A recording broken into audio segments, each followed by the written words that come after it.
Pedro, tu perfil es bastante particular, ¿viste? Es como en todo lo que haces hay humor, en la tele, en la radio, en tus redes sociales, en el libro. Pero hay algo muy fuerte que es la militancia también. Y la pregunta sería como, ¿vos usás la militancia para hacer humor o usás el humor para hacer militancia?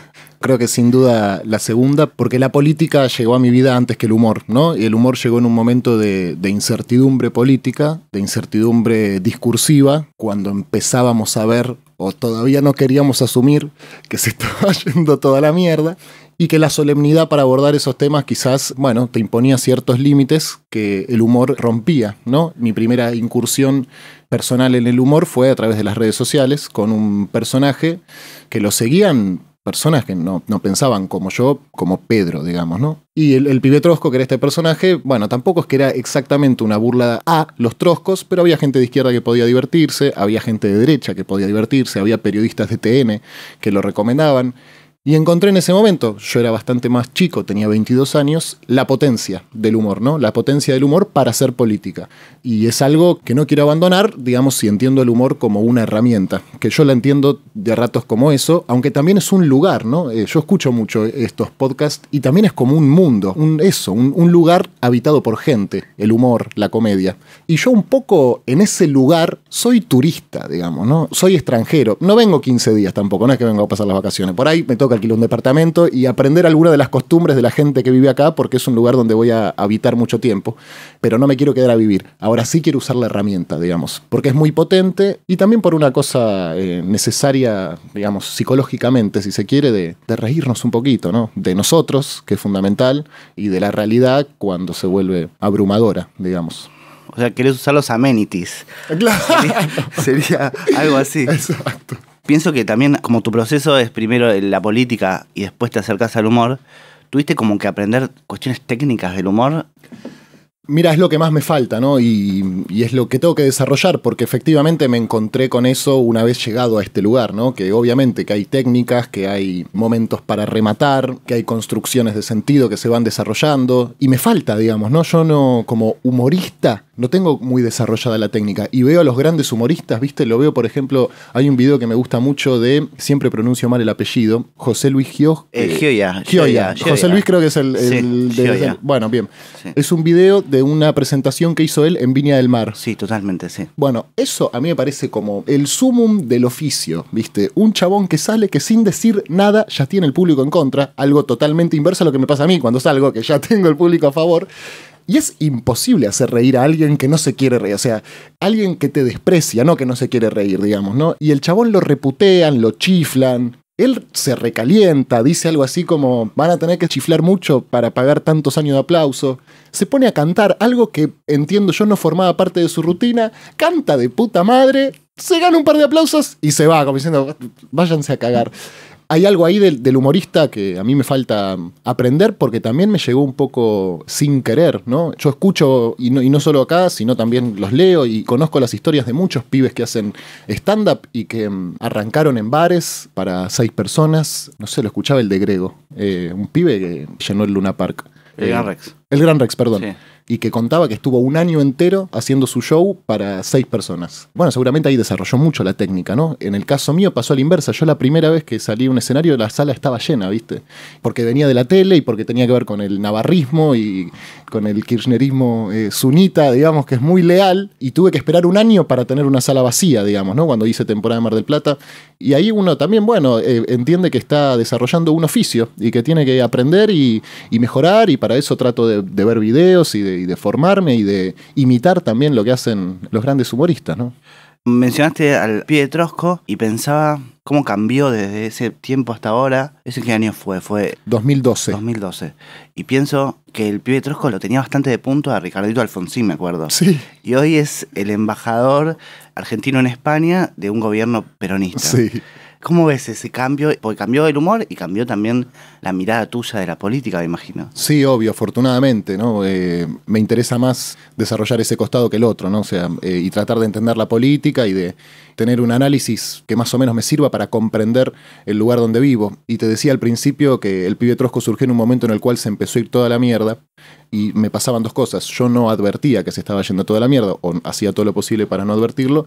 y replicaba todos los vicios por los cuales estaba yendo toda la mierda, que era básicamente el Deportivo Cristina, que también entiendo ese momento, ¿no? A Cristina le tiraban con todo y bueno, no me arrepiento, si tuviera que decirlo de alguna forma, pero políticamente fue un error, evidentemente, ¿no? Yo en esa época cantaba, esto lo digo siempre, no pasa nada si todos los traidores se van con Massa, ¿no? Era una canción que cantábamos nosotros.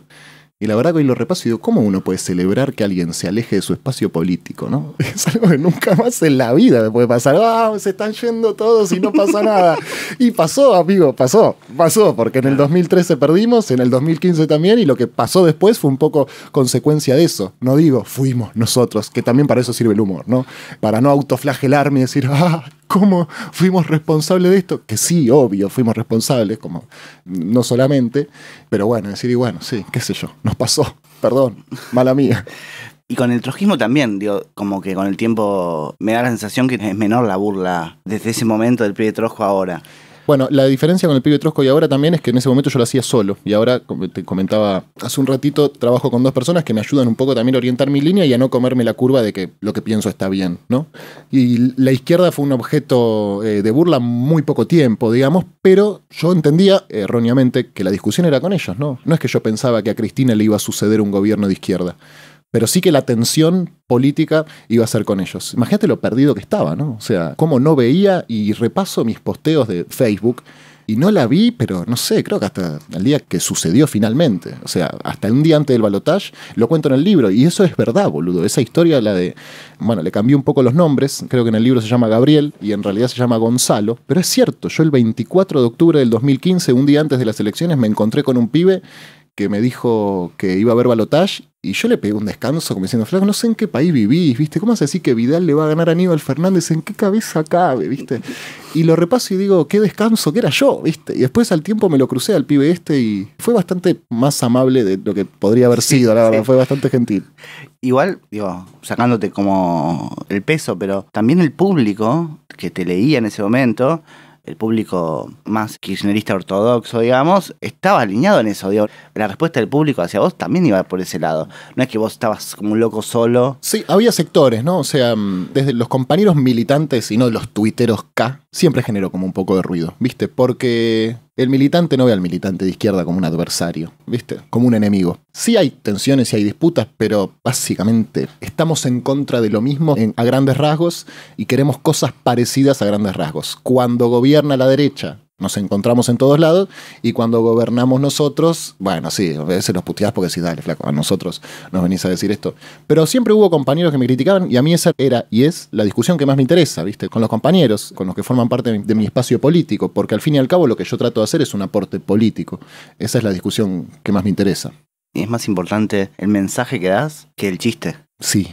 Lamentablemente sí. No, ¿por qué lamentablemente? No, digo lamentablemente porque este es un podcast de comedia, justamente, y yo en esa tensión que existe, y que también en el pibe Trotsko a veces primaba el humor, es algo que lo charlo mucho con Saborido, viste, que él es como todo lo inverso, y él ha participado de algunas reuniones nuestras, y claro, nosotros arrancamos por lo que queremos decir, ahora estamos tratando de pensar el nuevo proyecto Bisman, ¿no?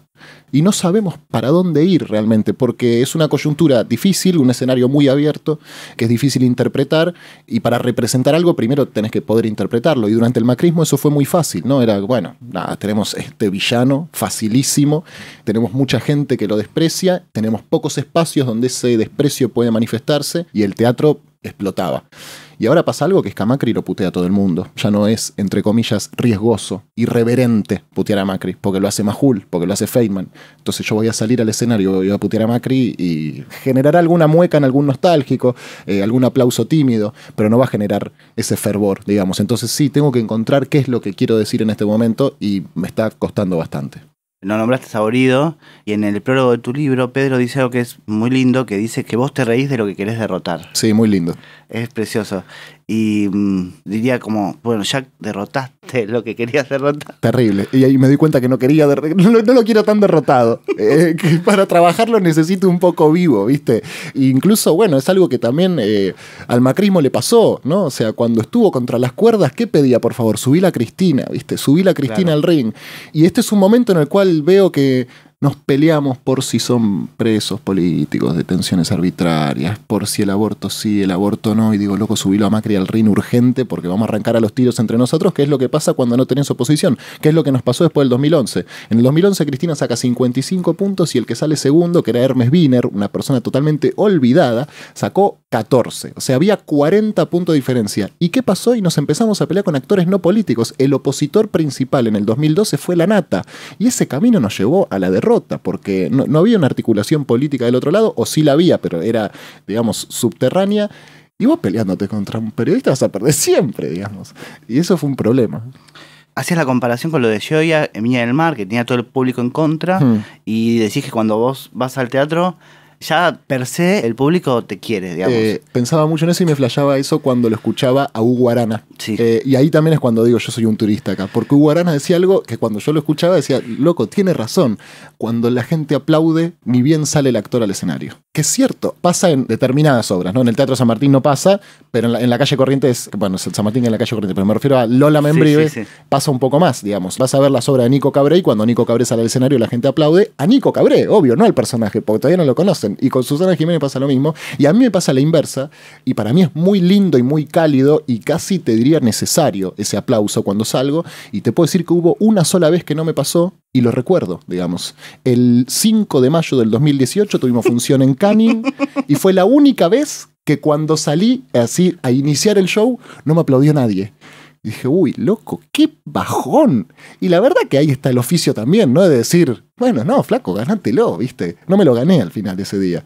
Perdí, digamos, perdimos por goleada. Pero hay una cosa ahí, ¿viste? De, bueno, eso, de saber que uno tiene que desarrollar un oficio que todavía está en proceso de desarrollo.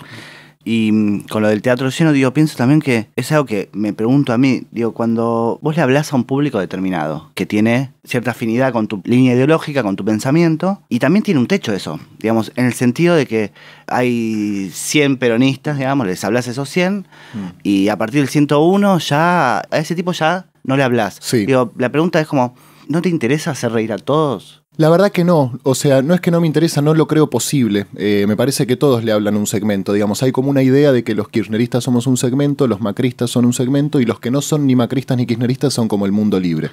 No, pero pienso el hijo de Tato en Clarín también, a mí no me hace reír y tampoco quiere hacerme reír a mí. No. Pero a mí me parece quizás es un poco pretencioso decir el siglo XXI, pero bueno, en la época en la que estamos viviendo, no descubro nada con esto, se segmentaron muchísimo los consumos culturales y artísticos y me parece que ya nadie va a ser Tato, nadie va a poder hablarle a todos, porque Tato lo hacía en una época en la cual había 6 canales, 4 radios y ahora me parece que apuntar a eso es muy... El propio Tinelli hacía 40 puntos en los 90 y hoy hace 20, digamos, y todo se sectorizó y se segmentó, digamos, hiper específicamente. Entonces yo sé que opero dentro de un nicho determinado, dentro de un gueto, si se quiere. Lo que no quiere decir que todos los que están en este nicho me quieren y se ríen, ni que todos los que están afuera me odian y no se ríen. Me parece que todos le hablamos a una tribuna particular, a un segmento particular. El kirchnerismo, incluso a su interior, es bastante heterogéneo, ¿viste? Hay kirchneristas que provienen de un peronismo ortodoxo y hay kirchneristas que fueron gorilas toda la vida. Y en el teatro a mí me vienen a ver pibes que no terminan el secundario y me vienen a ver jubilados y me vienen a ver trabajadores y universitarios. En ese sentido es muy heterogéneo, digamos. Quizás hay otros espectáculos, digamos, que no están tan segmentados desde el punto de vista ideológico, pero no hay ningún mayor de 30 o no hay ningún menor de 20, qué sé yo. A mí eso me copa un toque y no aspiro a mucho más. No es que no me interesa, digamos, si vos me decís, ¿te interesa hacer un chiste que se rían todos? Sí, la verdad que me interesa. No lo creo posible, entonces no voy en ese sentido, no lo busco. Ok, digo, lo planteás como si fuera cuestión de los medios, cómo cambiaron, cambió la tele, se amplió mucho, entonces tenemos muchas más formas de ver y se le habla a mucha más cantidad de gente, por un lado, y yo creo que también el kirchnerismo tuvo que ver con eso de que no exista más Pinti, digamos. Sí. Total. De hecho, pensaba en eso cuando venía para acá. Algo que es insoportable del kirchnerismo también, de que te obliga a tomar partido permanentemente y a discutir absolutamente todo, insoportable, quizás fue parte de de lo que generó el hastío en gran parte de la sociedad con nosotros, pero también es necesario, digamos, ¿no? Vamos a sacarnos un poco las caretas porque no tenemos las cosas resueltas y hay determinadas discusiones que tenemos que tener, digamos, que no están saldadas en la Argentina. Y bueno, es un poco incómodo, es un poco hinchabolas, pero en algún momento, lamentablemente, hay que hacerlo, digamos. Y con lo de la segmentación también se ve, hoy se compite con un montón de cosas, digamos, Olmedo en el 87, el verano previo a morir, son difusos los números, ¿no? Porque hay números que salieron en algunas notas que cuando vos hablas con productores de teatro te dicen, eso es imposible. Pero lo cierto es que desde diciembre hasta marzo hacía 3 funciones todos los días, estaban todas agotadas. Olmedo es mejor que Bossi. Bueno, qué sé yo, no sé, vino antes, ponele que fue una referencia, pero no es 10 veces mejor que vos. No, me refiero a, ya no existe eso. Nadie va a llenar 3 funciones por día de diciembre a marzo. No va a volver a pasar nunca. ¿Por qué? Porque, bueno, ahora competís con Netflix, ahora competís con un montón de cosas que antes no existían, entonces apuntar a eso va a ser muy frustrante siempre, ¿viste? Si Bossi dice, che, ¿por qué no me pasa lo de Olmedo? Y no te pasa, no te va a pasar, digamos, porque la sociedad cambió y los parámetros de consumo cambiaron y eso es algo del pasado. Dolina, en estas charlas, le pregunté por el humor político y me dice como que, bueno, que no le copaba mucho, y dice como, si a mí me hacen chistes sobre el peronismo, a favor del peronismo, siendo yo peronista, ¿qué gracia tiene? Y hay algo de eso de que me sucede a mí también, como pensar que hay un hueco en el humor que tiene que ver con ir en contra de ciertas hegemonías. A mí me tocó hacer una columna de radio en una radio con una ideología peronista. Y para mí la gracia no era seguir haciendo los mismos chistes en contra de Macri, sino... incomodarlos un poquito. Claro, sino ir en contra de esa línea y burlarse de los propios, entre comillas. Sí. ¿Te pasa eso? Me pasa ahora. Lo he hecho en algunos casos puntuales. El pibe Trosco un poco se reía de nosotros. El Cadete tuvo algunas intervenciones. En el teatro tengo algunos momentos. Pero también me pasaba que era como una cosa culposa de decir, no puedo reírme solamente de esto. Pero la verdad que nosotros nos tiraban con de todo, en todos lados. Entonces, y teníamos muy pocos espacios. Lo de Cadete funcionó por 3 cuestiones, digamos, 2 subjetivas y una objetiva. Una, la gente que le gustaba lo que yo hacía. Otra, la risa de Navarro, fundamental. Fundamental, te levanto un velorio. Sí, es el 50% de mi trabajo. Pero aparte, tiene algo muy genial, que es que se reía en el momento justo de los remates. Exacto. Era muy bueno, sin reidores tenía, o sea, no tenía nada, ni público, era nada. Era él. Su risa es muy contagiosa. No, lo digo medio en chiste, medio en serio. Pero es fundamental tener a alguien que se te ría, digamos. Totalmente. Y después una cosa objetiva, que es que no había nada para mirar para los que queríamos putear a Macri, ¿viste? Y ahora ya está derrotado y es difícil recordarlo, pero la bronca nunca, digamos, mermó. Y en el 2016, 2017... no había TBR, no había Duro de Domar, no había 678, había solamente C5N y a partir de las 6 de la tarde, porque tampoco, o sea, el Conde Rigoli no es un compañero. No lo desprecio al Conde, si está escuchando, le mando un abrazo, pero no digamos, era muy poco lo que había para ver, y bueno, y en el medio, Navarro, que te dice, te vas a morir, y 5 minutos que salía yo, y bueno, y la gente lo agradecía mucho por eso, ¿no? Pero no competía contra nada. Y también hay algo de eso de que tu laburo explota siendo oposición. Sí, total. Como que el hueco está ahí también. Sí, obvio. Eso es algo que yo supuse que iba a pasar, ¿viste? De hecho, yo dejé la facultad cuando perdimos. O sea, yo estudiaba abogacía y cuando perdimos en el 2015 dije, bueno, en los medios ahora voy a tener un buen lugar. Un poco ingenuo porque, bueno, terminé en Radio del Plata, donde no cobraba el sueldo y porque en C5 pasó lo que pasó. Pero sabía que para hacer lo que yo hacía era un clima mucho más propenso, porque además reírte del gobierno es algo que garpa siempre, y lo que me permitieron los últimos 4 años es, si bien pareciera que sí, no dialogar solamente con el kirchnerismo, porque hay una idea muy instalada de que el gobierno es el poder, y efectivamente cuando Macri es gobierno concentra todo el poder, quizás cuando nosotros somos gobierno concentramos una parte del poder importante, pero esto de reírte del gobierno es casi un derecho humano, ¿viste? O sea, loco, soy un ciudadano, voy a putear al gobierno, y es algo que ahora tiene que pasar también, puteamos al gobierno, ¿cuál es el problema, digamos?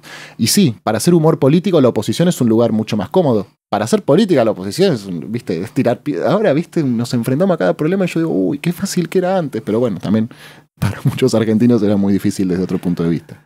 Te decía antes que, bueno, lo que planteabas recién del futuro de la obra, de cómo acomodarte frente a hacer oficialismo, digamos. Digo, hay algo del humorista que es muy inquieto, digamos. Como artista vos, me parece que tenés muchas cosas de no parar de moverte, de pensar, de qué es lo que tenés que decir en este momento social, digamos, que es muy inquieto.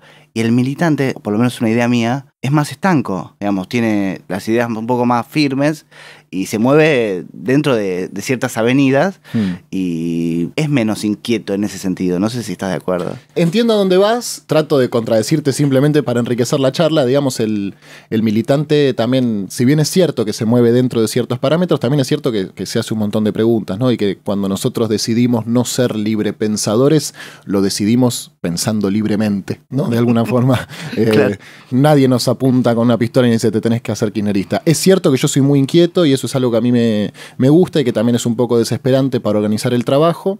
Y es cierto también que combinarlo con la política no siempre es fácil, porque bueno, como vos decís, es verdad, hay una parte de la política que requiere cierta disciplina. Dicho así pareciera algo muy castrense, pero No. matizado, ¿no? Dentro o sea, de una organización, exacto, claro. digamos. Salvo que, bueno, que vos seas un kirchnerista librepensador o un peronista librepensador. Todo bien, me parece perfecto. Son necesarios también, porque también hay una idea contrario a la época en la que estamos viviendo, en la que somos todos candidatos, ¿viste? Y no, ¿cómo vas a decir esto, compañero? Porque esto resta votos. Mirá, hermano, qué sé yo, si vos pensás que lo que estás tuiteando suma algún voto, lo cual es el contrario a pensar que lo que yo tuiteo resta, bueno, no sé. Tengo una mala noticia, digamos, los votos se ganan y se pierden en otro lado. Nosotros estamos acá riéndonos o hablando entre nosotros, somos los mismos 5.000 hace 10 años, ¿viste?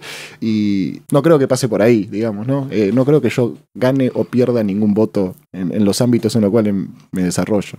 Y con lo de la obra, pienso que un humorista clásico o un humorista político también, si tiene una obra de teatro y hay un cambio de gobierno, probablemente cambia algunas líneas o algunas escenas o cosas de su espectáculo, pero no necesariamente deja de hacer un espectáculo. Sí. O sea, es una cosa muy particular lo tuyo. Es medio único. Te juro, Adrián, me hubiera encantado que pudieras haber venido a ver el show. Te lo juro por Dios, no tiene ningún sentido hacerlo hoy.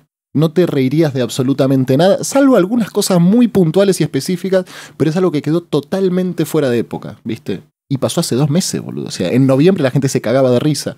Y ahora ya no. Y eso es algo que para el próximo espectáculo, nosotros trabajamos mucho sobre la coyuntura y de repente el dólar saltaba y nosotros nos juntábamos y teníamos que armar, no te digo un show nuevo, pero cambiar algunas cosas. Nosotros ganamos las PASO el 11 de agosto, el 16 tuvimos función en Neuquén, y la función que hicimos antes de las PASO y la que hicimos después fueron totalmente distintas, porque no nos imaginábamos un escenario en el cual ganábamos por 17 puntos. Y eso tiene que estar representado de alguna forma, porque la gente viene también sabiendo que este es un espectáculo que interviene sobre la coyuntura. ¿Cuál es el gran desafío? Y que también lo hablo mucho con Saborido, que es su gran virtud para mí, es poder hacer humor sin tener que tener el diario abierto, ¿viste? O sea, mi inspiración, si se quiere, si existe tal cosa, es el diario. Y eso te vuelve loco, porque el diario cambia todos los días, digamos. Las 20 verdades peronistas no cambian, son esas las que están. Claro.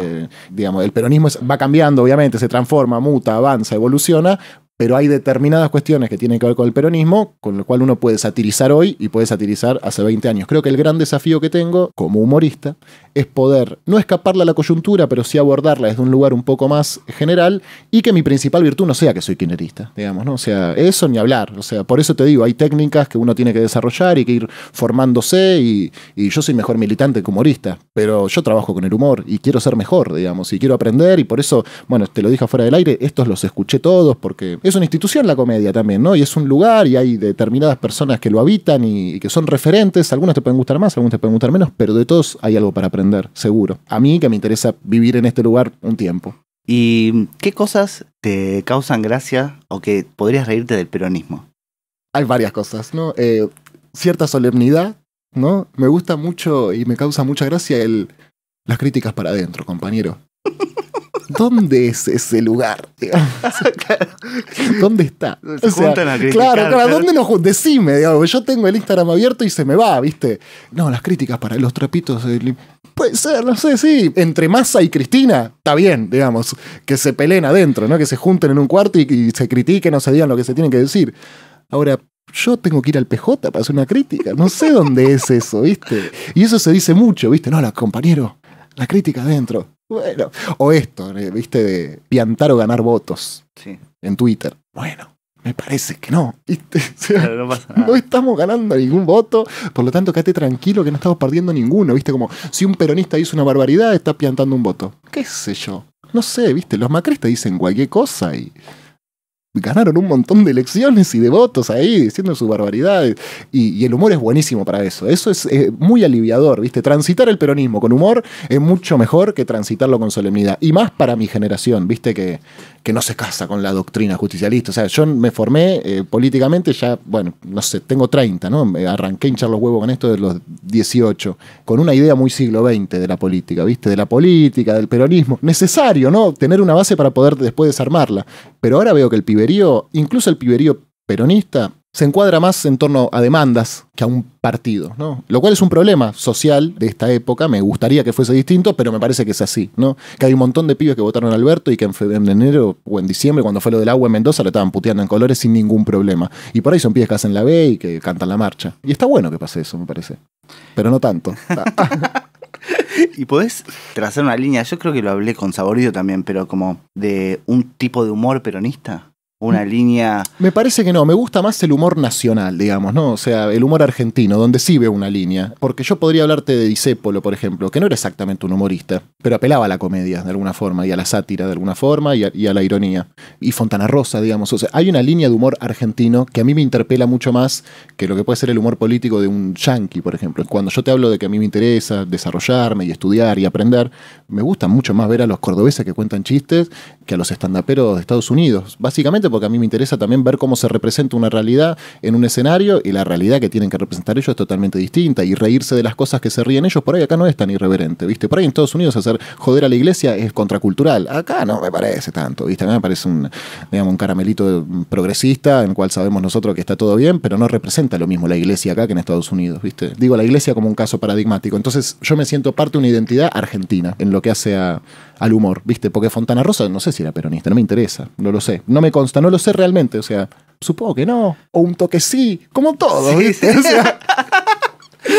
O sea, no, pero sí. Sí, claro, sí. Todos hay alguna frase del peronismo que nos gusta. O sea, claro. hasta los más gorilas. Y Tato y Pinti, digamos, como los grandes referentes del humor político, tampoco eran exactamente peronistas. Pinti es más bien gorila y Sí. Tato probablemente también. Pero yo tengo un montón que aprender de eso. ¿Por qué? Porque ellos supieron interpretar una tensión social en un momento determinado y hacer chistes sobre eso. Bueno, loco. ¿Qué? Porque no era peronista, voy a decir que no. O sea, yo soy peronista, lo que no quiere decir que todo lo que haga nace de ahí, digamos, ¿no? O sea, yo soy un peronista que hace humor, no es humor peronista, por decirlo de una forma, citando a Fabio. ¿Y te imaginás haciendo otra cosa que no esté vinculada directamente a la política? Como, no sé, una comedia. No te digo una comedia de la calle Corrientes, porque hasta ahora, digamos, lo que vos hiciste relacionado al humor siempre estuvo ligado a la política, a la actualidad, a lo que haces en la radio. ¿Te imaginás haciendo algo nada que ver? Ahora que me lo planteas, no me lo imaginaba hasta recién que me lo estás planteando y puede pasar, tengo que aprender. Tengo que salir de este lugar, digamos, donde estoy cómodo y donde me desarrollo con naturalidad y animarme. Quizás falta la propuesta, ¿no? No sé si van a ser de mí, pero si alguien viene y me dice, che, loco, pensé en vos para esto, habría que pensarlo. No, o sea, no te digo que no, de ninguna manera. Por ahí estaría bueno en algún momento. Y hay un montón, no solo me interesa la política, ¿viste? O sea, es lo que más me interesa, sí, porque además también es un error que tenemos los militantes cuando nos volvemos nerds, ¿viste? Y nos construimos nuestro propio nicho y creo que la búsqueda tiene que ser simplificar un poco la complejidad de la política y poder discutir de política con cualquier persona casi que en cualquier lugar. Para eso sirve mucho el humor. Y quizás sí, quizás algún día sí pueda hacer otro tipo de humor más de observación. ¿Podría ser? Podría ser. ¿Qué sé yo? Podría ser. ¿Hay temas que no tocas? ¿Cosas con las que no haces humor? ¿Tenés algún tipo de límite? ¿O digo, te sentís que estás haciendo algún laburo escribiendo y te autocensurás? Puede ser que me autocensure, no sé si con algún tema en particular, sino justamente si corresponde hacerlo en ese momento, digamos. Y si lo que estoy haciendo lo hago por una cuestión, también hay algo cuando uno adquiere cierta exposición que tiene que controlar la vanidad, ¿viste? Y saber que los likes los tenés ahí diciendo tal o cual cosa va a ser efectivo, pero que no es la búsqueda final, ¿viste? Para eso me ayudan mucho mis amigos Soledad y Nicolás, ¿no? Como para controlar un poco esa búsqueda medio vanidosa que tiene en las redes sociales. Sí me parece que tienen que ver los momentos, ¿no? O sea, hubo algún momento en el cual en una reunión de producción Saborido y Capusotto dijeron, che, ¿y si hacemos chiste con montoneros? Y Bombita Rodríguez no es ofensivo para los montoneros. De hecho, muchos hasta lo incorporaron, ¿no? Y es una referencia. Pero Montonero fue una historia que tuvo matices muy trágicos, ¿no? Y en algún momento pasó. ¿Cuándo pasó? Bueno, cuando en la Argentina había un proceso de memoria, verdad y justicia, y eso de alguna forma se estaba reparando desde el Estado. Twitter, lo que pasa es que choca el tren y a los 5 minutos están haciendo viendo chistes. Que quizás en el momento lo veo y el chiste es bueno, pero me hace un poco más de ruido. Ahora, dentro de 20 años quizás esa herida está sanada y se puede hacer. Me parece que ahí el límite es, ¿vos qué buscas? ¿Hacer reír o provocar, digamos? Provocadores, hay viste esta gente que se ufana y dice, no, a mí me putean todos. Bueno, no sé si eso es una virtud. O sea, está bien, te putean todo y alguien se ríe, digamos. No, a mí me putean los macristas y me putean los kirchneristas. ¿Y quién se ríe de lo que vos haces? O sea, porque te putean todo. Yo no veo ningún valor en eso. Pero sí, me censuro un poco y un poco me censuran Soledad y Nicolás. Igual pensaba también en que el humor político también, si bien son temas de coyuntura y temas que son como muy en carne viva, como que me parece que te salva de otras temáticas, pienso, como temas de género, temas de feminismo, que no tenés que tocar directamente y que esa tensión no la vivís. Como que el humor político te salva de esa parte. Me descubriste. Digo, no tenés necesidad de hacer esos chistes porque no es tu métier en ese momento. No, y porque hay un montón de gente discutiendo esas cosas también, ¿no? Y es un poco también algo que pasa en redes sociales, que me pasaba también con el pibe Trosco, que uno siente que tiene que opinar sobre los temas que están pasando. Y la verdad que no hay nadie esperando tu opinión, digamos. O sea, no es que dices, uy, a ver qué dice este chabón sobre este tema. Y hay muchas discusiones y hay muchas tensiones y me parece que uno no puede dar toda la... Digamos, si uno se pone a pensar en todas las injusticias que hay en el mundo y todas las injusticias que no combatimos, te pegás un tiro, literalmente, digamos, ¿no? Porque, bueno, hay un montón de desgracias que pasan y sin embargo uno se permite tomarse una birra con un amigo y cagarse de risa y en el momento en que lo estás haciendo hay un montón de cosas en el mundo que están como el orto. Y bueno, y sé que hay un montón de compañeros y compañeras que están dando otras discusiones, otras batallas, otras luchas, algunos no están dando ninguna o están dando batallas internas que suelen ser fundamentales, digamos, y que uno las da también a medida que va dando otras más colectivas, pero si yo tengo esto, o sea, yo trabajo acá, opero acá, obro acá y bastante tengo para hacer, digamos, ¿no? Bueno, después habrá tiempo para otras cosas. ¿Cómo es tu laburo trabajás con guionistas? Y lo pensaba específicamente con El Cadete. ¿Cómo era el proceso ese de laburo? Pienso hay un sketch, una participación tuya en el programa de Navarro donde vos explicás la bicicleta financiera. Particularmente yo creo que nunca lo había entendido el sistema hasta que no veo eso. Tiene como algo muy didáctico y muy gracioso también. Digo, ¿cómo es el proceso para darle un ejemplo, digamos, de eso? Tanto lo de la bicicleta financiera como algo también que había hecho con El Cadete con una lámpara y una bondiola, donde explicaba, digamos, la diferencia entre que el Estado inyecte guita arriba o que inyecte guita abajo. Fueron como dos casos muy aislados de algo que me salió bien, que me gustó y que me cuesta repetir. Pienso mucho en simplificar temas complejos, ¿no? Como algo, una búsqueda que me parece que está piola y que en algún punto es necesaria. En la época del Cadete, yo salía al aire 4 veces por semana en la tele y también estaba en Radio 10 a la mañana y era una época en la cual estaba un poco pasado, también era la época en la cual estaba todo efervesciendo, por lo tanto tenía como, bueno, ganas. Por lo general, todos los días tenía que llevar algo, bueno, vos lo sabés. Hay días que son una mierda. Que la agenda no se mueve, o que la agenda se mueve y a uno no se le ocurre. Pero por lo general en esa época yo escribía las cosas. Yo nunca dije nada que no haya escrito yo. Lo que sí hago es, entre que lo escribo y lo digo, pasa por un filtro, ¿no? Que son mis amigos, mis compañeros, mis jefes o la figura que tengan ellos dos. Pero a mí el proceso que más me gusta, o casi tanto como el momento que es muy gratificante de tirar el chiste en la sala y que la gente se ría, es el momento en el cual estoy escribiendo y me doy cuenta que tengo un buen chiste, digamos, ¿no? Ese momento que digo, casi que se festeja, ¿viste? Como, ¡qué bueno! Por ahí después el chiste no es tan bueno, pero hay algo que me gusta mucho de mi trabajo, que es ese momento, ¿no? De guionarlo, de escribirlo. Y eso lo hago en soledad. Me gusta sentarme siempre de noche, siempre muy tarde y siempre solo. Y una vez que lo tengo escrito, se lo mando, ¿no? Y ahí hay como un momento medio de incertidumbre, como cuando entregas un parcial, ¿viste? Y hasta que no te dan la devolución, no sabés, ¿viste? Y me ha pasado de escribir un monólogo entero y mandárselos y digan, esto es una verga, Pepe. Es malísimo. Yo, uy, qué bajón. Bueno. Y ni me lo cuestiono, y a ellos dos no los cuestiono. Es como, bueno, sí, listo, lo cambio. Confías. Confío, exacto. Confío a full. Pedro, ¿para qué sirve el humor? El humor sirve para conectar con otras personas, ¿no? Que es fundamental. El humor es una acción, la risa es una acción colectiva, ¿no? Uno rara vez se ríe en soledad, y cuando se ríe en soledad por lo general es recordando algo que hizo con otros. Y vincularse con otras personas es lo que te salva, ¿viste? Muchas veces pensamos que lo que te salva es el humor, no, lo que te salva son las personas, y el humor sirve para conectar con ellas.